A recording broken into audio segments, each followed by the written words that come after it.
정치권의 관심은 의정부 지방법원으로 쏠렸습니다. 윤석열 전 검찰총장의 장모 최 씨의 1심 선고가 있기 때문이었죠.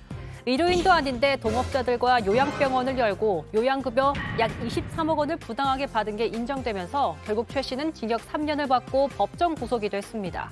장모 측은 바로 반발했습니다. 검찰의 이 사건 처분은 시작부터 정치적이었고 끝까지 정치적이었다고 생각합니다. 윤석열 전 총장은 법 앞에서는 가족도 예외가 없어야 한다는 입장이었죠. 제 친인척이든 또는 어떠한 지위와 위치에 있던 분들이건 간에 수사와 재판, 법 적용에 있어서는 예외가 없어야 된다는 생각에 변함이 없고요. 그리고 오늘도 법 적용에 예외는 없다고 일관된 입장을 밝혔습니다. 민주당 대선 경선 후보 이재명 지사도 장모 최 씨의 1심 결과에 이런 입장입니다. 사필 규정인 것 같고요.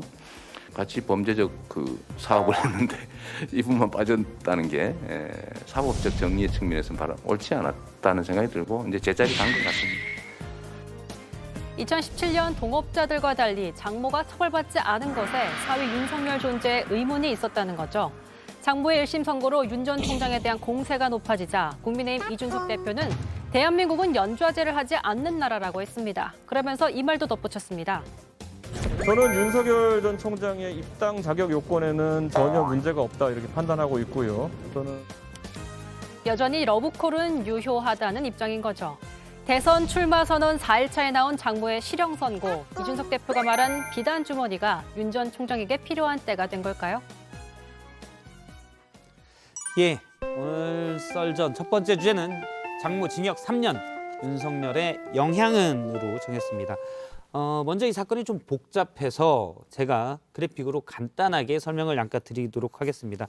2012년에 이제 윤석열 전 총장이 부인과 결혼을 했는데 그 이듬해 13년에 장모 최모 씨가 동업자들과 요양병원을 차리는데 투자를 하게 되죠. 투자를 하게 되는데 그런데 원래 이제 사무장병원이 요양병원은 안 되잖아요. 근데 사실상 사무장병원이고 그래서 나중에 이 같이 투자한 분들이 실제 병원을 운영했던 사람들이 다 처벌을 받는데 장모만 그 이듬해인 2014년에 책임면제 각서라는 걸 받았다는 이유로 책임이 없구나. 그래서 처벌을 안 받았었습니다. 당시 이제 검찰에서 불기소를 했었죠. 그런데 새로 검찰에서 수사를 해서 기소를 했었고 지난해 1심 선고가 있었는데 이번에 장모가 23억의 요양급여를 부정으로 수급했다. 부정으로 수급하면 다시 또 토해내서 국고에 환납을 해야 되는데 그것도 안 했어요, 잘. 그래서 죄가 크다. 징역 3년으로 법정 구속됐습니다. 자, 일단 이 재판에 대한 평가부터 물론 자연스럽게 재판이 어떻다고 얘기는 할 수 있으니까요. 먼저 좀 들어볼까요? 어떻게 보십니까? 재판에 대한 그런 평가? 글쎄요. 그래서 재판 결과를 저희가 평가하는 것은 좀 적절치 않다라는 생각은 드는데 이번 판결을 보면 좀 의아하다고 할까? 놀랍다고 할까? 그런 부분이 좀 있어요. 왜냐하면 검찰이 3년을 구형을 했는데 실질적으로 선고가 3년이 이루어져서 대부분의 경우는 검찰의 구형량보다는 훨씬 줄어드는 것들이 일반적이잖아요. 그리고 또 하나는 법정 구속을 바로 시켜버렸단 말이에요. 이 사건 벌어진 것들이 꽤 오래전에 벌어진 일이었잖아요. 거의 10년 가까이. 처음에 2013년에 그렇죠. 이제 병원을 차렸죠. 오래전에 벌어진 일이고 또 같이 동업했던 사람들은 다 실질적으로 처벌을 받았거나 그랬는데 바로 법정 구속을 시키는 건 증거인멸의 이유가 있다 이렇게 얘기를 했는데 글쎄 그 증거인멸의 그 사유가 될까라는 생각이 좀 들기는 하고요. 그런 걸 보면 이 재판부가 약간의 이제 괘씸죄가 될지 뭐가 될지 모르겠지만 그런 것들이 적용되지 않았나 이런 느낌도 좀 들더라고요. 하여튼 굉장히 이례적인 판결인 건 분명한 것 같습니다. 비슷한 느낌인데요. 유죄가 나올 것 같다는 예감은 어느 정도 있었어요. 근데 이게 이제 양형하고 법정 구속 두 가지를 보니까 이게 생각보다 좀 세다. 그렇죠. 근데 이제 공범들을 보면 주범이 4년형을 받았고요. 나머지 공범 2명이 집행유예를 받았는데 2명은 아마 이 윤석열 전 총장의 장모를 주범격으로 본 것 같아요, 재판부에서. 게다가 이제 원상회복 조치, 그러니까 사기쳐서 편취한 금액을 원상회복 조치도 하지 않았고 이런 것들이 이제 양형 가중 사유로 좀 적용된 게 아닌가 싶은데 어찌됐건 윤석열 전 총장 굉장히 난감하게 됐습니다. 그렇죠. 이게 이제 결혼 이후의 일이에요. 현직 검사로 있을 당시에 2012년에 결혼했고 13년부터 15년까지 운영을 예, 병원의 했고요. 투자는 13년이죠. 예. 그래서 이제 검찰이 첫 번째 수사할 때 이른바 이제 책임 이 면제 각서 이걸 이유로 입건 기소를 하지 않았는데 이번 재판부에서는 그 책임 면제 각서 사인 간에 주고받은 이게 이제 형사 책임을 면할 만한 그런 내용이 아니다. 사실상 그 병원의 운영에 관여했다. 돈만 낸 게 예. 아니고 이렇게 인정을 한 것 같아요. 그러니까 결국 이제 윤석열 전 총장이 어떤 식으로는 해명을 해야 됩니다. 그렇죠. 그 법치주의 예외가 없다 이런 말로는 사실은 그건 이제 뭐 법 집행하던 위치에서 할 수 있는 얘기인데 지금은 이제 법 집행하는 위치가 아니고 정치인이 됐잖아요. 예. 그 정치인은 설명의 책임이 있어요. 본인 신상과 관련된 의혹에 대해서. 그러니까 앞으로 어떤 해명을 할지 좀 지켜봐야 될 것 같아요. 쟁점은 아마 그거겠죠. 그러니까 총장 사위, 그러니까 검사 사위를 얻었는데 이게 장모가 어쨌든 요양병원을 하는 것 자체가 이제 불법이니까 예. 그런 부분들을 사위가 알았느냐, 그럼 사위가 말렸느냐, 아니면 그 다음에 그것이 이제 좀 진행됐는데 그 기간 동안 어떤 역할을 했느냐 이런 부분들. 근데 뭐 장모가 사위한테 뭐 일일이 다 얘기 안 하고 할 수도 있는 거 아니에요? 그렇죠. 예. 그리고 혹은 혹여 나중에 이제 알게 돼서 그거 하시면 안 된다 이렇게 얘기했을 수도 있고 그 부분에 대해서는 저희가 잘 모르기 때문에 어쨌든 굉장히 좀 곤혹스러운 처지에 처하게 됐다라는 건 맞는 것 같아요. 일단 윤석열 전 총장은 입장문을 내고 원래 입장문을 안 내겠다고 했다가 이전에 이제 자기의 친인척이나 가족 누구든 재판과 수사에 예외일 수 없다라고 했기 때문에 그걸로 가름하는 듯했지만 다시 입장문을 내서 다시 이제 철저한 이런 부분들을 강조를 했습니다. 그런데 자 윤석열 전 총장은 장모는 나랑은 별개니까 아무튼 수사를 열심히 하고 재판도 받아야 된다 이런 입장인데 여당에서는 윤 전 총장도 책임 있는 것 아니냐라는 얘기도 나오고 야당에서는 없다 이런 얘기도 합니다. 여야의 입장을 잠깐 들어볼게요. 자신의 부인과 또 장모와의 관계이기 때문에 사실상 경제 공동체 논리가 적용될 수도 있는데 그런 입장에서 더구나 대통령이 되시고자 한 분이기 때문에 자신의 장모의 1심 유죄 판결에 대한 명확한 언급이 있는 것이 국민에 대한 도리다 이렇게 생각합니다. 대한민국은 어쨌든 연좌를 하지 않는 나라이기 때문에 뭐 그런 부분에 대한 것들은 국민들이 판단할 것이다 이렇게 봅니다. 예, 양쪽의 입장이 좀 다릅니다. 민주당에서는 장모가 유죄, 근데 경제 공동체 아니냐? 따지고 보면 부인 김건희 씨의 재산이 또 많고요. 장모가 얼마만큼 또 거기에 기여를 했는지는 명확치는 않지만, 그리고 이제 앞서 이제 들은 대로 이준석 대표는 연좌제가 없다, 별개다. 장모의 잘못은 장모만 이런 얘기거든요. 어느 입장에 동의하십니까? 먼저 박우석 저는 의원부터. 두 입장 다 약간씩 문제가 있다고 봅니다. 아 그런가요? 윤석열 총장이 이 사건에 있어서 책임이 있는지 여부는 이제 앞으로 따져봐야 될 문제인데 박근혜 전 대통령을 기소할 당시에 최순실과 경제공동체다. 사실은 그게 당시에 검찰 수사팀이 특검 수사팀이 적용했던 논리고 윤 총장이 이제 그때 특검의 수사팀을 중심에 이끌었죠. 있었기 때문에 이제 그 논리를 역으로 적용을 한 건데 그렇게 보기에는 좀 무리가 있어 보이고요. 장모와 딸과 경제공동체 관계에 있을 수 있다라는 뭐 추정은 해볼 수 있을 것 같아요. 근데 윤 총장한테 경제공동체라는 얘기 이유로 책임을 적용하기는 좀 어려워 보이고 예. 또 한편으로는 이준석 대표가 얘기하는 연좌제, 우리 헌법상 법률상 연좌제는 금지돼 있습니다. 그러나 이제 사법적으로 금지돼 있는 거죠. 근데 윤석열 총장은 그냥 자연인도 아니고 이제는 일국의 대통령이 되겠다고 출사표를 던진 분이에요. 그에 따르는 정치적 책임 그리고 본인의 설명의 의무 이런 것들이 있는 겁니다. 근데 장모의 얘기이기 때문에 윤석열 총장한테는 연좌제 금지 원칙에 따라서 아무런 책임이 없다라고 얘기하는 건 정치인으로서 국민들 앞에 제기된 의혹에 대해서 설명하거나 소상하게 밝혀야 될 그런 책임을 지워버리는 그런 얘기이기 때문에 저건 좀 적절치 않고 당연히 뭐 사법적 연좌의 대상은 아니더라도 정치적 설명의 책임은 져야 되는 거고 오히려 국민의힘 같은 경우에는 윤 총장이 입당을 추진하잖아요. 그러니까 입당을 추진하는 과정에서 당연히 국민의힘 내부에서도 이거 설명하고 와야 된다. 이런 얘기들 좀 나올 거라고 봅니다. 뭐 비슷한 얘기인데요. 일단 송영길 대표가 얘기했던 경제 공동체 얘기는 아니 뭐 상식에 좀 반하잖아요. 우리 다 결혼했고 가족 관계를 맺고 있지만 뭐 장모가 돈이 많으면 내가 거기에 그 장모가 문제가 생긴 걸 경제 공동체로서 내가 책임을 져야 된다고 얘기하면 대한민국 국민 중에서 그 얘기에 동의할 분은 뭐 거의 없을 거라고. 만일 장모가 엄청나게 부자라면 사위는 경제 공부제를 하고 싶어 하겠지만 장모는 또 다를 수가 있어요. 그렇죠. 오히려 거꾸로 갈 수 있는 거고. 장모의 생각도 들어봐야 돼요. 이런 네, 부분은. 그거는 사실 그때 당시에 경제 공동체라는 개념 자체도 박근혜 전 대통령과 최순실 씨와의 관계를 그때 생소한 개념이었잖아요. 그래서 예. 이게 과연 법적으로 온당한 거냐를 놓고서도 논란이 많았는데 지금 이제 송 대표가 얘기하는 것은 당신네가 그 개념을 꺼냈으니까 예. 이제 그거에 대해서 당신도 책임져야 되는 거 아니냐 그런 어떻게 보면 약간 감정적인 얘기를 하시는 것 같고 아마 법률적으로 문제가 되는 건 아닌 것 같고요. 그 연좌제 부분은 분명히 대한민국은 연좌제 없죠. 대한민국은 연좌제 없지만 지금 여기서 논란이 되고 있는 것은 연좌제 문제는 아닌 것 같고 지금 박 총장님 말씀하신 대로 이것은 정무적이고 정치적인 부분인 거잖아요. 근데 그 이준석 대표도 그 얘기 했어요. 그런 부분에 대한 것들은 국민들이 판단할 것이다 라고 얘기를 해서 이게 연좌제와 상관없이 과연 정치적으로 이것을 어떻게 받아들여야 될 것이냐는 결국 국민들의 지지도가 떨어지느냐 올라가느냐 뭐 그 예. 판단에 달렸다.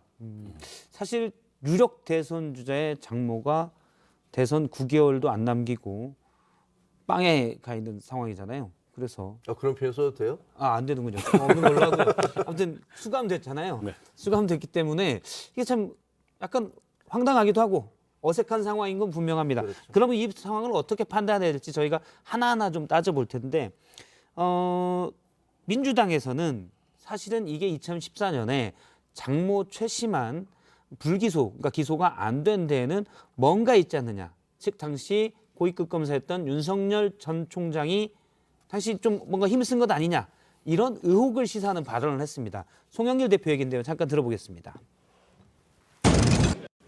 검찰총장 사이라는 존재 때문에 그동안 최 모 씨가 여러 가지 동업자들만 구속이 되고 본인은 여기저기 빠져나왔던 것으로 알려져 있습니다.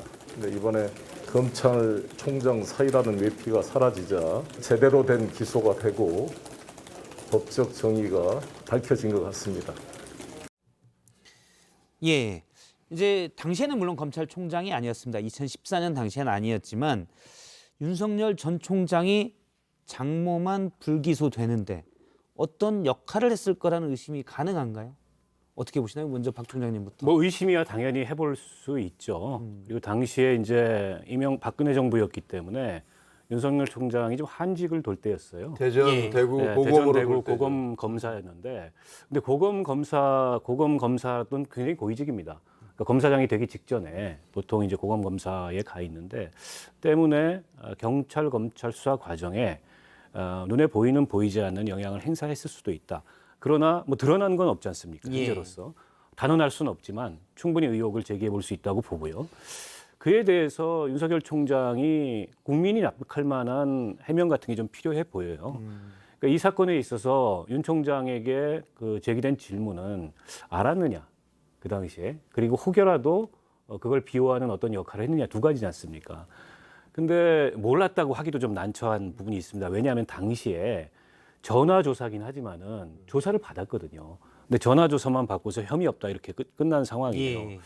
장모에 대해서요? 예. 근데 어쨌든 전화 조사라도 조사를 받았기 때문에 당연히 법률의 전문가이자 검사인 사위와 상의하지 않았겠느냐는 개연성, 이거 충분히 있어 보이고, 또 한 가지 제가 이제 그 대목에서 좀 눈여겨보는 게 책임 면제 각서라는 그거를 동업자들한테 받은 겁니다. 이게 일반인으로서는 그 책임 면제 각서라는 것으로 나중에 뭔가 본인이 빠져나갈 구멍을 만들어 놓는다는 생각을 하는 게 쉽지 않아요. 예. 그거는 법률 전문가의 조력을 받았을 개연성이 굉장히 크고, 당연히 가장 가까운 법률 전문가는 윤석열 전 총장이기 때문에 그런 식으로 이제 개입했던 거 아니야. 그렇다면 현재까지 뭐 추정이죠. 예, 어쨌든. 추정입니다. 법률가의 눈으로 봤을 때 이거는 명백하게 의료법을 위반해서 건보 재정을 편취한 그런 사건이 될 수도 있는 건데, 여기에 책임 면제 각서라는 걸 받아둬라 나중을 위해서라는 조언을 했다면 그조차도 저는 문제가 될 수 있다고 물론 보고. 그건 이제 수사 전인데 책임 면제 각서를 받은 거요. 그럼요. 예. 때문에 이 등등에 대해서, 이런 제기되는 의혹들에 대해서 윤석열 전 총장이 본인의 육성으로 저는 분명하게 해명을 하고 설명을 해야 된다고 봅니다. 지금 말씀하신 문제는 두 가지인 거죠. 그러니까 장모가 사실 불법적인 일을 1심 판결에 의하면 하고 있는데 2013년에 이미 사위인 윤석열 당시 고위급 검사가 그걸 알았느냐, 알면서도 놔뒀느냐. 물론 장모를 못 말릴 때도 있고요. 물론. 두 번째는 혹시 2014년에 수사할 때 장모만 불기소가 되는데 2015년에 이제 수사 들어갈 때 거기에 뭔가 영향력을 행사했느냐 또는 행사 안 했어도 뭐 이것도 완전히 순전히 추정인데 네. 일부 검사들이 고위 검사의 장모 이렇게 했을 가능성도 완전히 배제할 수는 없고요. 예. 그렇죠. 이제 저희가 알지 못하는 부분이니까 알지 못하는 사실 부분입니다. 이것을 이제 추정으로밖에 얘기할 예. 수 없는 건데 저는 그런 생각은 들어요. 그때 당시에 윤석열 그 전 총장이 박근혜 정부의 그 국정원 수사와 관련해서 굉장히 밉보였잖아요. 그렇죠. 그래서 계속 고검이라는 한직을 돌고 있었는데 본인이 만약에 그 수사와 관련해서 후배들에게 막 전화를 걸거나 예. 야 이거 뭐 우리 장모가 됐는데 말이야 좀 어떻게 좀 선처해줘 뭐 이런 식의 얘기를 했다면 그게 만약에 거꾸로 올라가거나 보고가 되거나 그러면 굉장히 심각한 문제가 발생할 수 있었기 때문에 그렇죠. 상식적으로 보면 그렇게 하지 않았을 것이다. 본인이 그랬을 가능성은 상당히 낮다. 네, 저는 뭐 본인이 직접 그 자기 장모의 선처를 요구하거나 후배 검사들한테 그리고 뭐 윤석열 전 총장 스타일을 예. 얘기를 들어보면 그런 스타일이 아니라고 그래요. 그런 부분에 대해서 뭐 범죄를 굉장히 미워하기 때문에 뭐 자기 가까운 사람이라 하더라도 그것을 감싸기 위해서 했을 것 같지는 않은데 나머지 부분들은 사실 합리적 의심의 부분에 들어가니까 그건 뭐 총장이 우리 박 총장님 얘기하신 것들에 대해서 우리가 알지 못하는 상황에서 예. 뭐 누구든지 그렇게 합리적 의심을 제기할 수는 있겠죠. 일단 뭐 그럴 수는 있잖아요. 이것도 순전히 추정인데 장모가 여러 했던 정황들을 보면 검찰이나 경찰에서 수사 왔을 때 우리 사위가 누구다 이런 얘기를 했을 가능성도 있고 그러면 혹시 그냥 알아서 밑에서 그냥 혹시 그랬을 가능성 순전히 가능성입니다. 이거는 뭐 아무 근거가 없는 왜냐하면 뭐 사실이 아닐 경우 밑에 있는 검사를 제가 뭐 아무 근거 없이 폄훼하는 게 되기 때문에 가능성인데요. 그렇죠. 뭐 모르는 거지만 모르는 거죠. 뭐 그런 가능성이야 다 열려 있다고 보고요. 예. 근데 이제 용산 세무서장 사건 윤호진 예. 씨 같은 경우에 이제 윤석열 총장한테 제기되어 있는 의혹이 아니 그때 변호인 소개해주고 사실상 그 변호인을 통해서 간접 조력을 한 거 아니냐. 그리고 그분 범죄 인도인 청구해가지고 왔는데 무혐의가 돼버렸어요. 그런 경우는 진짜 흔치 않거든요. 그런 걸로 미뤄봤을 때 이 공사구분이 잘 안 되는 거 아니에요, 사실상. 공적으로는 굉장히 엄격한 이 예. 법과 원칙의 잣대를 들이대지만 본인이나 본인과 가까운 사람들의 문제에 있어서는 또 다른 이중잣대를 들이오는 거 아니냐 이런 어떤 지금 의혹을 받고 있어요. 여기에 대해서 저 제대로 설명해야 됩니다.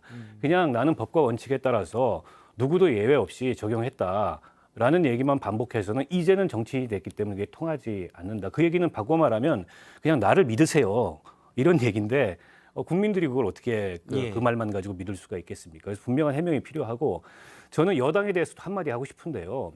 이게 처음 제기된 얘기가 아닙니다. 윤 총장이 검찰총장 될 때 인사검증, 인사청문회 과정에서 제기됐어요. 그때는 적극 방어를 했습니다. 그리고 청와대 인사검증 과정에서 이 문제에 대해서 아무런 문제를 삼지 않았어요.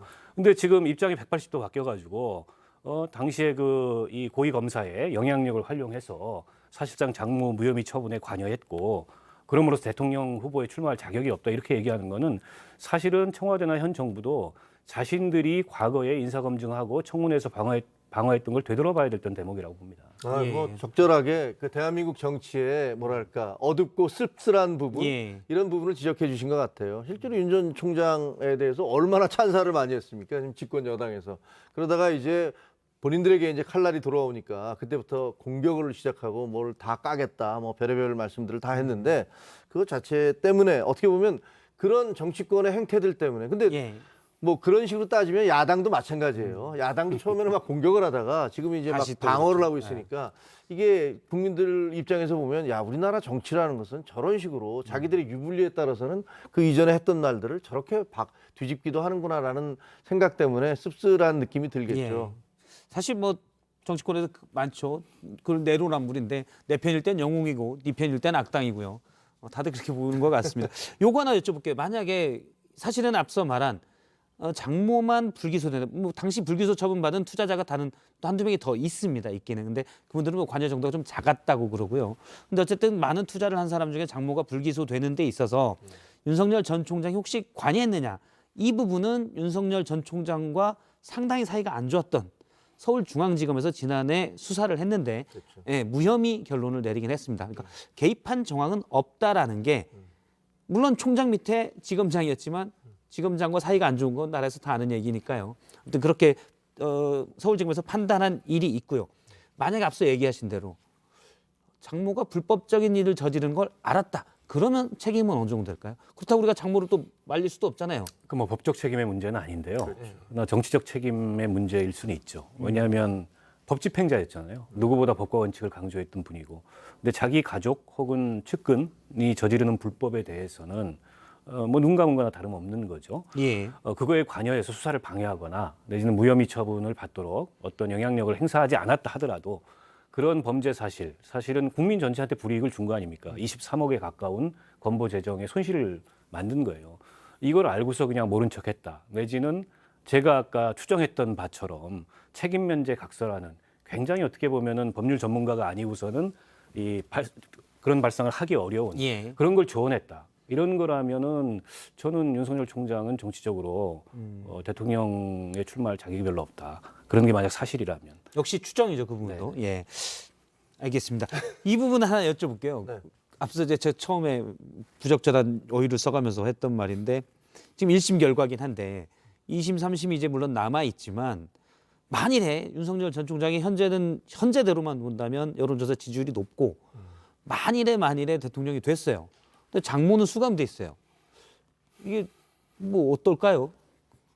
괜찮습니까? 정말 고통스러운. 괜찮기야 뭐 어차피 법적 절차에 따라서 가는 거니까 뭐 사위가 대통령이 됐다 하더라도 장모가 잘못했으면 수감될 수 있다라는 것은 뭐 법치주의에 민주주의 국가에 정상적인 시스템이 작동하고 있다라고 얘기할 수도 있지만 그러나 그 가족들의 입장에서 보면 정말 너무나 이렇게 좀 어떻게 보면 코미디 같은 거잖아요.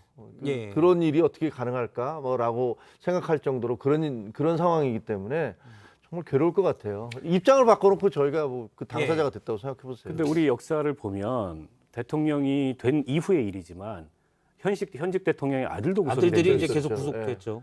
현직 대통령의 형이 구속이 된 적도 있었고 그렇죠. 전두환. 아주 뭐 예외적인 상황은 아니거든요. 아, 그러네요. 그러나 이제 지금 이제 대통령 선거 경쟁을 앞두고서 이런 일이 발생한 거는 어마어마한 악재죠. 그러니까 어떻게 보면 윤석열 총장 입장에서는 첩첩산중이고 설상가상인 상황이 됐습니다. 안 그래도 지금 검증을 여기저기서 벼르고 있는데 이런 일이 일어난 거는 좀 치명적일 수도 있다고 봐요.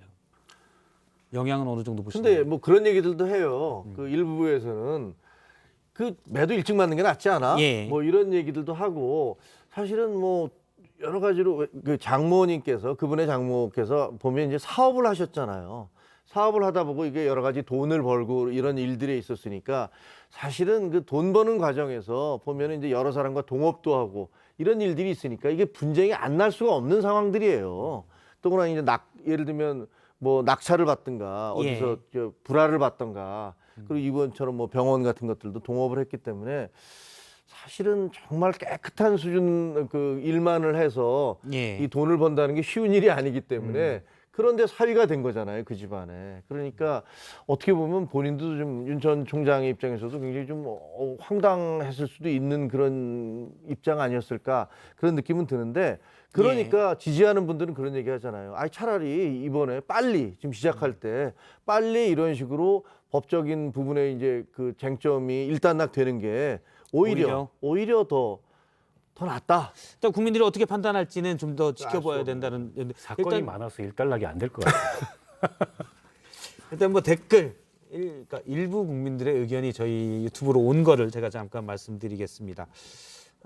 일단 JUN으로 땡땡땡땡님은 장모에 불을 쌓아 올리는데 큰 역할을 했으면 경제 공동체다라고 얘기를 했고요. 김땡땡님은 이준석 대표가 국민이 판단할 것이라는데 국민들을 바보로 보는 건가? 뭐 이런 얘기도 있습니다. 약간은 비판적인 의견이 현재까지는 좀 많이 나왔고요. 윤석열 전 총장은 사과가 먼저다. 이런 얘기도 있습니다. 자, 그러면 이준석 대표는 앞서 이제 연좌제는 우리나라에 없다라고 얘기를 했는데 당이 보호할 수 있다는 얘기를 했습니다. 이준석 대표 얘기를 잠깐 들어볼게요. 그 개연성이 좀 떨어집니다. 그런 늦추는 것에 대해서는. 저는 언론에 그렇게 얘기했어요. 지금 1초마다 손해보고 계시다고. 당에 들어오게 되면요. 당의 후보를 보호하기 위한 조치는 저희가 뭐 예선 단계에서도 경선 단계에서 당연히 해야 된다. 이렇게 보는 것이고요. 때문에 경선이 지나고 나서 우리 후보로 확정된 분에 대해서 어떤 음해가 들어온다 이러면은 저희는 적극 방어해야죠. 예. 근데 뭐 이런 문제 당이 보호가 가능할까요? 어떻게 좀 제가 보기에는 이준석 대표가 좀 오버한다라는 생각도 좀 들긴 하거든요. 왜냐하면 이제 윤석열 전 총장이 이제 입당을 한다 하더라도 그 당 안에는 여러 후보들이 있잖아요. 예. 그 원 오브 댐이잖아요. 어떤 특정한 후보에 대해서만 뭐를 할 수는 없는 거고, 예. 물론 그 부분들에 대해서는 오히려 그 각자의 주자들이 자기 스스로를 입증해야 될 책임들이 있는 거여서 비단 주머니 3개 뭐 이런 얘기를 했지만 예. 그거는 그냥 글쎄 제가 보기에는 현실적으로 그 당이 전면으로 나서서 어떤 특정의 한 후보를 아직 공식 후보가 되지도 않은 예비 예. 후보를 당 전체가 나서서 방어를 한다? 그건 있을 수 없는 일이라고요. 저도 쉽지 않을 거라고 보는 게요. 그러니까 여당이 제기하는 정치적 공세에 대해서 당이 일정하게 방어막을 치고 화력 지원을 하고 하겠다는 얘기인데 뭐 그 점에 있어서는 모든 후보들에 대한 여당의 공격에 대해서 그렇게 하겠다. 이건 뭐 당대표로서 원론적인 입장이죠. 근데 문제는 이게 경선 과정에서 야당 내의 후보들 간에 주자들 간의 상호 검증의 과정도 굉장히 치열할 거예요. 맞아요. 예. 게다가 검찰 출신의 또 굉장히 노련한 정치인인 홍준표 의원 같은 경우에 이 문제에 대해서 며칠 전에 한마디 하셨잖아요. 네. 아니 조국 장관에 대해서는 그렇게 먼지 털듯이 다 수사해 놓고 가족 모두에 대해서 본인이 지금 장모 부인 이런 수사를 부당하다고 할 수 있느냐. 그건 이중잣대다. 이런 얘기를 하셨어요. 홍준표 의원 같은 경우에 아주 철저하게 이 문제에 대해서 검증을 할 가능성이 높아요. 근데 그 당대표가 아니 그거 이제 내부에서 그렇게 내부 총질하지 말고 그런 거 하지 마세요. 이렇게 얘기할 수가 없거든요. 그러면 경선의 역동성이 죽으니까. 예. 그래서 저는 여당의 공격 이전에 경선 과정에서 상호 검증 과정에서도 상당히 많은 상처와 상당히 많은 논란이 벌어질 가능성이 있고 그거는 당이 뭐 방어한다 이런 차원으로 해결될 문제가 아닐 것 같아요. 이제 뭐 윤석열 전 총장 입장에서는 사실 검증의 시간이 있는데 뭐 7월 2일 날 1심 선고가 예정이 돼 있었기 때문에 다들 요걸 봐야 된다. 오늘 그런 얘기는 있었습니다. 그런데 또 많아요. 아직도. 많진 않고요. 제가 균형 잡힌 언어로 용어를 써야 되기 때문에 몇 가지가 있습니다. 도이치모터스 주가 조작 의혹인데요. 부인 김건희 씨가 이제 2010년에 당시 이제 어떤 선수에게 돈을 맡겨서 이 돈을 맡긴 게 주가 조작에 사용됐다. 근데 당시 경찰 내사 보고서에 있었지만 당시 금감원에서 그런 주가 조작 관련된 자료를 받아야 되는데 금감원에서는 영장을 가지고 와라 해서 자료를 마음대로 줄 수는 없으니까요. 그러다 보니까 잘 되지가 않았습니다. 그러니까 근거가 희박해서 당시로선 덮어졌었죠. 근데 최근에 서울중앙지검이 역시 다시 수사를 하고 있고 일부 그러니까 부인 김건희 씨는 아니라는 건 아니지만 어떤 장모의 주가 조작 정황이 있다라는 보도가 이제 검찰 발로 나오고 있는 상황입니다. 이런 부분도 나중에 좀 타격이 될 수 있을까요? 이거는 이제 결혼 전이긴 합니다. 저는 그거보다도 이게 좀 국민들한테 굉장히 실망을 줄 것 같아요.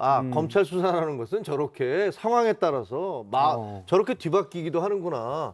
뭐 왜 그때는 다 무혐의 됐던 게 이제는 또 혐의가 있는 걸로 드러나고 예. 혐의가 있던 게 없는 걸로도 드러나고 이게 뭐지? 이런 생각이 들 것 같아요. 예를 들면 한명숙 전 총리 같은 경우는 대법원에서 유죄 판결이 내린 것도 예. 지금 집권 여당에서는 계속 전부 다 그 죄 없으니까 우리가 구명해야 된다라는 식으로 그런 주장들을 펴고 있어서 죄 없다고만 하지 사실 또 재심 청구는 안 하고 있더라고요. 그러니까요. 예. 그렇다면은 일반 국민들 입장에서 일반 국민들 중에서 그런 사람들이 어디 있어요? 근데 다 보면 어떤 정치적인 사건이 되고 나면 그 부분에 대해서는 죄가 없다고 했다가 죄가 있는 걸로 되기도 하고 죄가 있다고 했다가 없는 걸로 되기도 하고 그럼 국민들은 뭐지? 이게 뭐 하여튼 굉장한 실망감 같은 것들을 좌절감, 실망감 그리고 우리나라의 법질서, 법체제에 대한 어떤 그 불신 이런 것들이 싹 트고 있다 이런 생각이 들어요.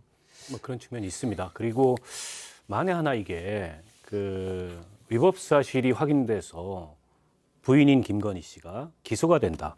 물론 윤석열 전 총장과 결혼 전의 일이기 때문에 그에 대해서 어느 정도 윤 총장에게 책임을 물을 수 있느냐가 쟁점이 되겠지만 그러나 한번 생각해 보십시오. 어쩌면 대통령이 될 수도 있는 분의 예. 부인이 영부인이 될 수도 있는 사람이 불법 행위를 통해서 기소가 됐다. 이 국민들 사실 쉽게 납득하기 어려울 거예요. 그런 면에서 아직 어떤 수사 결과가 나온 건 아니나 상당한 리스크죠. 이 사안도.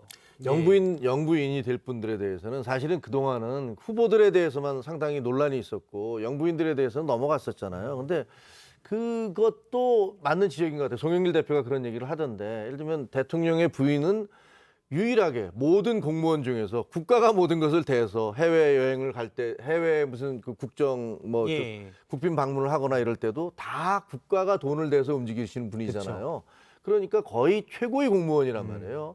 그러니까 우리가 비서관도 따로 있고요. 그렇죠. 따로 있고 국가가 서포트 해주는 그런 자리이기 때문에 영부인에 대해서는 사실은 이제부터라도 그 부분이 이제 논란이 되는 것 자체는 그럼 어쩔 수 없다. 예. 그런 생각은 드네요. 근데 이제 앞서 또 김정혁 센터장님이 얘기하신 대로 검찰 수사에 대한 불신이 또 있기 때문에 그렇죠. 또 윤석열 전 총장은 지금 서울중앙지검 또 현재 검찰체제는 많이 충돌이 있었기 때문에 그렇죠. 실제 대검에 대한 압수수색까지 있었잖아요. 그렇기 때문에 또 기소만 가지고는 이걸 또 못 믿겠다는 사람들이 또 나올 수도 있을 것 같아요. 당연히 그렇죠. 그렇죠. 이게 뭐 아수라장이라고 봐야 되나요? 이거 어떻게 봐야 되나요? 사법부가 어떻게 판결하는지도 굉장히 중요하고 그러나 이제 평생 검사를 하셨어요. 윤석열 전 총장이 그리고 검찰총장까지 했습니다.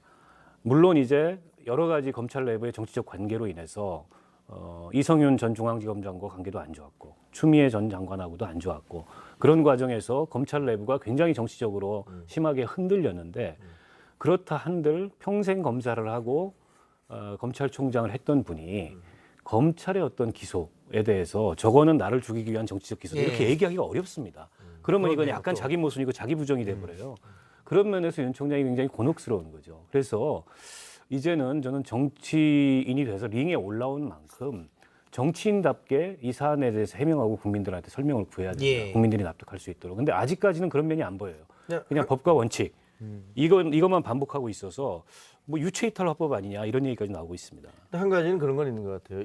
이 정부 들어와서 저도 이제 오랫동안 봤지만 사법부라든가 검찰에 대한 불신들이 계속 있어 왔죠. 그리고 두 조직이 문제가 있는 것도 사실이고요. 그건 뭐 언론에 있었던 저도 언론 역시 마찬가지로 그런 비판을 받을 만한 요소들이 상당히 있는 것도 사실인데 그런데 이번 정부 어떻게 보면 계속 검찰 개혁을 얘기하고 사법 정의를 얘기하는데 이번 정부에서만큼 사법부에 대한 신뢰가 땅에 떨어지고 검찰에 대한 불신이 하늘로 치솟은 그런 걸 본 적이 없는 것 같아요. 그럼 이걸 어떻게 해석해야 되느냐? 어쨌든 보면 지금도 뭐 지금 누가 기소하면 그거 믿겠어? 뭐 이런 식의 얘기들이 나오잖아요. 그런 거 보면 철저히 어떤 뭔가 좀 잘못됐다라는 생각은 들어요. 예. 사실 이제 뭐가 진실인지는 모르겠다. 진영의 주장만 있지 이런 지적들도 많이 있습니다. 여론조사 얘기를 잠깐 해보도록 하겠습니다. 윤석열 전 총장이 어쨌든 출마를 선언했고 그다음에 여권의 유력 주자인 이재명 지사도 선언했기 때문에 그 추이를 제가 잠깐 준비를 했는데요. 먼저 갤럽 오늘 발표된 갤럽 여론조사를 보면 윤 전 총장이 대선 출마를 선언한 29일부터 7월 1일까지 했던 조사입니다. 윤 전 총장이 25%, 이재명 지사가 24%고요. 갤럽 그다음에 다른 조사 하나를 더 보겠습니다. 28일부터 30일까지 했던데요. 전국 지표 조사가 있는데 29일에 윤 전 총장이 나왔는데 일부가 반영돼 있는 조사입니다. 이재명 지사가 27%로 1위고 윤석열 전 총장이 21%로 2위입니다. 두 조사 모두 이낙연 전 총리가 3위고요. 그런데 추이를 저희가 잠깐 보면 갤럽 조사 추이를 먼저 보게 되면 저희가 한 달 전과 비교를 해봤는데 윤석열 전 총장은 4%포인트가 올랐습니다. 그러니까 출마 선언 이후에 이재명 지사는 그대로고 어떻게 보면 컨벤션 효과 이른바 좀 있다라고 볼 수도 있겠고요. 전국 지표 조사 MBS 조사를 보면 역시 저희가 한 달 전과 비교를 해봤는데 쭉 그래프입니다. 엑스파일 논란 또 이동훈 대변인 사퇴 논란 있을 때 잠깐씩 지금 보면 이재명 지사와 윤석열 전 총장이 6월 둘째 주, 셋째 주 좀 붙었다가 네 주째부터 이제 이른바 엑스파일 논란, 대변인 사퇴 논란이 있어서 다시 벌어졌고 어쨌든 5주 차에도 그 벌어진 게 거의 유지가 되는 모습입니다. 이것만 보면 이제 윤 전 총장의 컨벤션 효과는 좀 없는 것 같기도 하고요. 일단 저희가 이제 오늘 새로운 거 장모의 1심 선고 징역이라는 이벤트가 나왔지만 윤석열 전 총장의 출마 선언만 놓고 보면 어떻게 봐야 됩니까? 대중 앞에 처음 섰을 때의 평가, 여론조사를 보신다면. 컨벤션 효과가 있다고 봐야죠. 그리고 이제 기자회견 내용을 보면 현 정부를 굉장히 강도 높게 비판하면서 이른바 보수층, 더 나아가서는 현 정부한테 좀 등을 돌린 중도층의 결집을 강하게 호소하는 그런 기자회견이었어요. 그런 게 여론조사에 일정하게 컨벤션 효과로 반영됐을 가능성이 있는데 근데 이제 오늘 있었던 판결이 변수인 거죠. 이게 과연 어떻게 이후에 여론조사 지표에 반영이 될지, 그리고 그에 대한 윤 총장의 입장까지도 아마 이제 국민들은 지금 뭐 주시하면서 이 상황을 보고 있을 거라고 생각을 하고요. 그래서 저는 윤 총장이 실기하면 안 된다고 생각합니다. 여기서 침묵하거나 하나만한 한 얘기로 일관하면 오히려 그건 이제 국민들이 갖고 있는 의구심을 더 증폭시킬 가능성이 있고 저걸 이제 돌파하겠다, 제대로 해명을 해서 그렇다면은 조금 이제 달리 나타날 수도 있겠죠. 그래서 지금 오히려 제 생각으로는 침묵하는 게 최악 아닌가 하는 생각입니다.